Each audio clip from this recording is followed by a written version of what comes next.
ദൈവത്തിരുനാമത്തിന് മഹത്വം ഉണ്ടായിരിക്കട്ടെ. ഹോശാന ചിന്തകളുടെ 2-ാം എപ്പിസോഡിലേക്ക് കടക്കുകയാണ്. ആദ്യത്തെ എപ്പിസോഡിൽ നമ്മൾ ചിന്തിച്ചത് അന്ധകാരത്തിൽ കഴിയുന്ന ജനങ്ങൾ, the people who live in the darkness, അവർ നല്ല ഫലം കായ്ക്കുന്നില്ല എന്ന് നമ്മൾ ചർച്ച ചെയ്തു. ഇന്ന് നമ്മൾ ചിന്തിക്കുന്നത് people who live in the light, വെളിച്ചത്തിൽ ജീവിക്കുന്ന ആൾക്കാർ.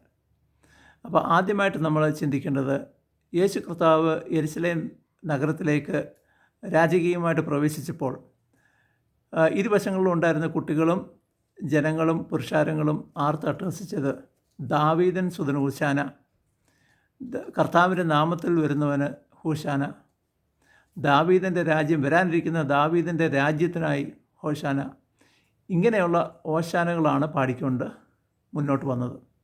ഇവരിങ്ങനെ പറയാനുള്ള കാരണം എന്താണ് എന്ന് നമുക്കൊന്ന് ചിന്തിക്കാം. ഹോശാന എന്ന് പറയുന്ന വാക്കിൻ്റെ മൂല അർത്ഥം സേവ് അസ് ഓ ലോഡ് എന്നുള്ളതാണ്. സങ്കീർത്തനം 118:25 വാക്യം, അതിനകത്ത് യേശുവിൻ്റെ ഈ രാജകീയമായ പ്രവേശനത്തെപ്പറ്റി ഒരു മുൻകുറി നൽകുന്നുണ്ട്. ദാവീദ് ഒരു മുൻകുറി നൽകുന്നുണ്ട്. അത് നിങ്ങൾക്ക് വായിച്ചാൽ മനസ്സിലാവും. 118, 25, 26 വാക്യങ്ങൾ വായിക്കുമ്പോൾ നമുക്ക് മനസ്സിലാവും. അപ്പോൾ എന്തുകൊണ്ടാണ് ജനം യേശു ക്രിസ്തുവിനെ ഒരു രാജാവായിട്ട് സ്വീകരിച്ചത്? ഈ ആർത്തട്ടഹസിക്കുന്ന ജനങ്ങൾക്കെല്ലാം യേശു ഒരു രാജാവാണ് എന്നറിയാമായിരുന്നു. ഇതിനെപ്പറ്റി നമുക്കൊന്ന് ശരിക്കും ചിന്തിക്കണം. നമ്മൾ വിചാരിച്ചിരിക്കുന്നത് എല്ലാവരും യേശു ക്രിസ്തുവിനെ രക്ഷകനായിട്ട്, മശിഹ ആയിട്ട് മനസ്സിലാക്കി ഒരു മശിഹ ആയിട്ടാണ്, മശിഹ രാജാവായിട്ടാണ് യേശു ക്രിസ്തുവിനെ സ്വീകരിച്ചതെന്നാണ് നമുക്കെല്ലാം, എനിക്ക് ഒത്തിരി നാളും ഇങ്ങനെയാണ് ചിന്തിച്ചിരുന്നത്. പക്ഷെങ്കിൽ പിന്നീട് അത് മനസ്സിലായത്, ആ ജനങ്ങൾ മുഴുവൻ യേശു ക്രിസ്തുവിനെ തെറ്റിദ്ധരിച്ച ജനങ്ങളായിരുന്നു. അവർ വിചാരിച്ചിരുന്നത് യേശു ക്രിസ്തു ദാവീദിനെ കൂട്ട് ശക്തനായിട്ടുള്ള ഒരു രാജാവായിരിക്കും, ഒരു പൊളിറ്റിക്കൽ രാജാവ്, യഥാർത്ഥത്തിലുള്ള അക്ഷരാർത്ഥത്തിൽ ഈ ലോകത്തിലെ ഒരു രാജാവായിട്ട് വരുന്നതും, അനേക വർഷം റോമ സാമ്രാജ്യത്തിൻ്റെ നുകത്തിൽ അടിമത്തത്തിൽ ജീവിച്ചിരുന്ന അവരെ അമിതമായിട്ട് ചുങ്കം പിരിച്ച് അവരെ ശരിക്കും പിഴിഞ്ഞിരുന്ന, ആ അരാജകത്വം നിറഞ്ഞിരുന്ന ആ റോമ സാമ്രാജ്യത്തെ തുടച്ചു നീക്കി നിഷ്കാസനം ചെയ്ത് പുതിയൊരു രാജാവായിട്ട് യേശു ക്രിസ്തു അവരോധിക്കപ്പെടും എന്നുള്ള പ്രതീക്ഷയിലായിരുന്നു ഇവർ യേശു ക്രിസ്തുവിനെ മശിഹ അല്ലെങ്കിൽ സേവിയർ എന്നർത്ഥം വരുന്ന മശിഹ എന്ന് വിളിച്ച് ഹോശാന പാടിക്കൊണ്ട് യേശു ക്രിസ്തുവിനെ യെരുശലേം ദേവാലയത്തിലേക്ക്, അവരുടെ ഏറ്റവും സെൻറ്ററിലുള്ള യെരുശലേം ദേവാലയത്തിലേക്ക്, ഇസ്രായേലിൻ്റെ സെൻറ്റർ, അതിലേക്ക് പ്രവേശിപ്പിച്ചത്. അപ്പോൾ ഇതിൻ്റെ സൂചകങ്ങൾ ഞാൻ പറയാം. യേശു ക്രിസ്തുവിൻ്റെ കൂടെ നടന്നിരുന്ന സെബെദീപുത്രന്മാർ ജെയിംസും ജോണും, ഇവർ രണ്ടുപേരും യേശു ക്രിസ്തുവിനോട് പറഞ്ഞതാണ്, നീ രാജാവായിരിക്കുന്ന ഉടനെ ഞങ്ങളെ ഇടത്തും വലത്തും ഇരുത്തണേ. അപ്പം യേശു ക്രിസ്തുവിൻ്റെ കൂടെ നടന്നിരുന്ന ഇവരും വിചാരിച്ചിരുന്നത് ഒരു ദിവസം യേശു ക്രിസ്തു രാജാവാകും, അപ്പോൾ ഏറ്റവും അടുത്ത സ്ഥാനം ഇടതുവശത്തും വലതുവശത്തും ഞങ്ങളെ ഇരുത്തണമേ എന്നുള്ള ഒരു അപേക്ഷ. ഇനിയിപ്പോൾ യേശു ക്രിസ്തുവിനെ ക്രൂശിൽ തറച്ചു. 3 ദിവസം ശവക്കല്ലറയിലായിരുന്നു. ആ സമയത്ത് ശിഷ്യന്മാരെന്ത് ചെയ്തു?